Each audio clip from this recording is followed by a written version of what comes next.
One of the newest forms of fly fishing is also one of the oldest. Tenkara rods have been used for hundreds of years in Japan, and recently they've started becoming popular in North America. These ultralight rods don't use a reel and instead have only a short section of line attached to their tip, but they're as easy to cast as they are fun to fish.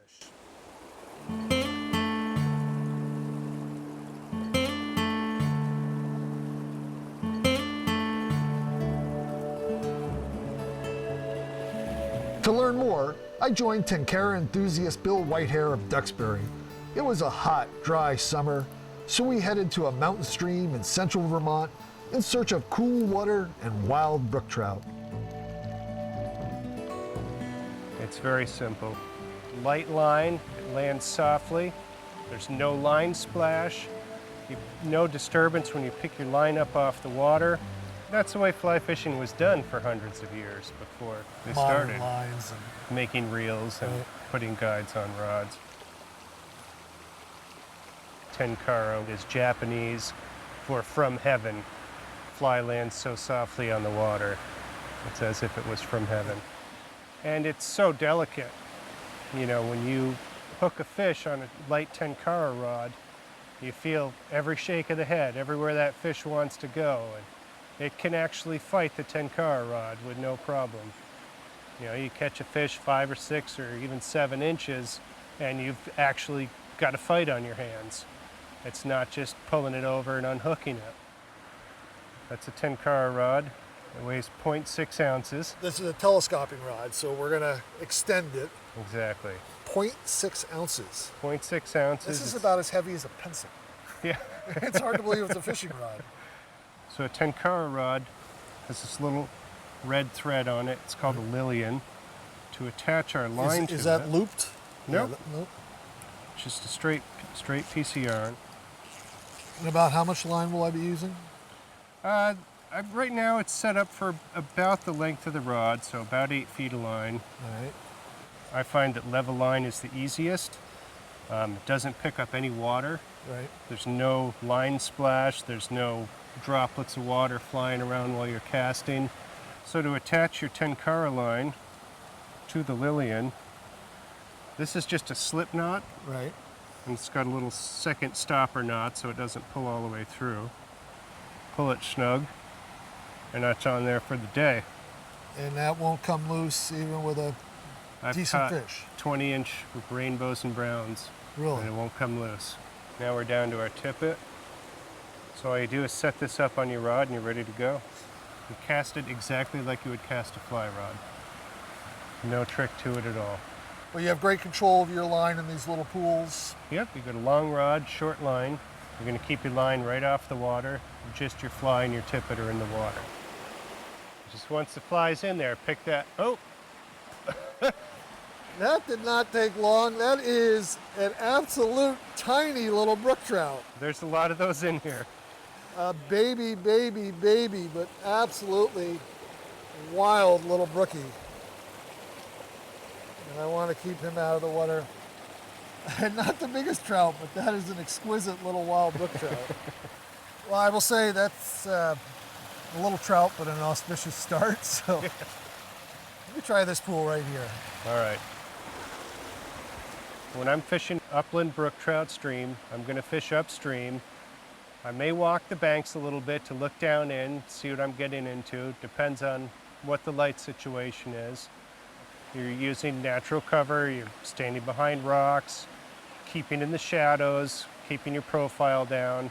You're right down low at fish level when you're fishing, and you can really see the whole operation of a fish coming up off the bottom of the river, taking your fly off the surface or just below the surface. Native brook trout are abundant in Vermont's mountain streams. They are slow growing and seldom reach more than 7 or 8 inches, but they are perfect for Tenkara fishing on a hot summer day. They gotta be the prettiest native wildlife in Vermont. These delicate fish are sensitive to pollution and warm stream flows. They tend to stay in shaded pools with overhead cover and favor tumbling brooks with cool, well-oxygenated water. I prefer to fish dry flies. I love to make fish come up off the bottom to eat them. Most of your Tenkara fishing is done in the top 6 inches, Right. 6 or 12 inches of the water column. So even though that's kind of a dry fly, Right. I'll fish it a little bit deep. Traditional Tenkara flies look a lot like our soft hackle flies. It's just you can see the hackle's reversed on it. That's interesting. Why do they reverse the hackle? Traditionally, the way they're fished is you want to dead drift it. Dead drift is always your first drift. Right. And then if you're not getting fish, you can start pulsing that fly. Give it a little And life. with that hackle tied reverse, it probably has a little more motion to it. It's all about how you fish the fly, how you approach the stream. We're fishing an 8-foot rod with about 10 feet of line. You sort of match the rod to the fish in the river. If we were fishing a bigger river, you'd be using a longer rod with a longer line. I match the rod to the fish. Right. Your line for fishing these tight pocket waters, generally about a rod length or a little bit shorter even. As you get into the larger rivers, you know, your Tenkara rods are anywhere from 10 or 11 feet up to 14 or 15 feet.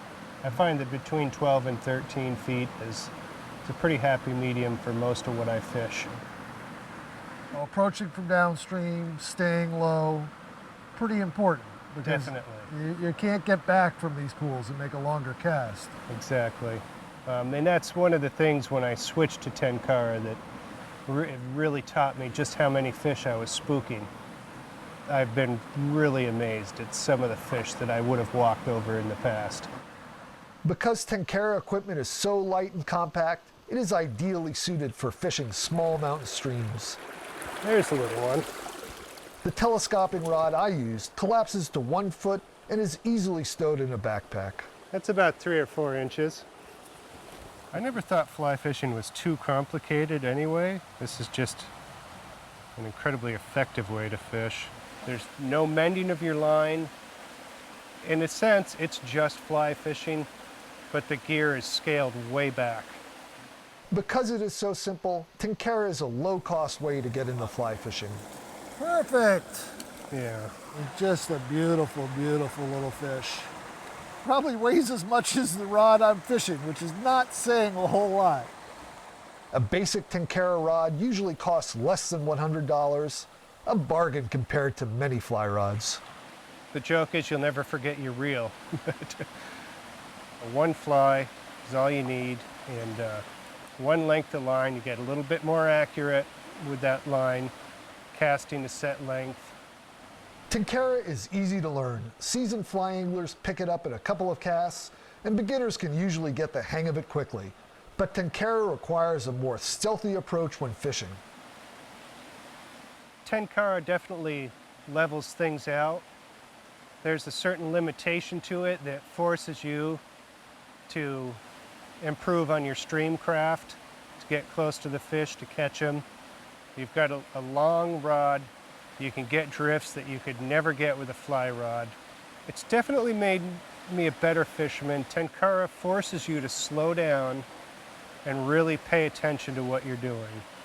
Fishing a small brook like this, I'm a lot more careful than I used to be. Fishing a larger river, I'm just slower, more methodic, and I'm working my way down through runs, swinging traditional Tenkara flies, and finding that sweet spot in the run and then fishing it. So where I would have gone through and pounded it up with a streamer and maybe pulled out a fish or two, now I'm catching more fish just because I'm slowing down and fishing a little more thoroughly and a little more carefully.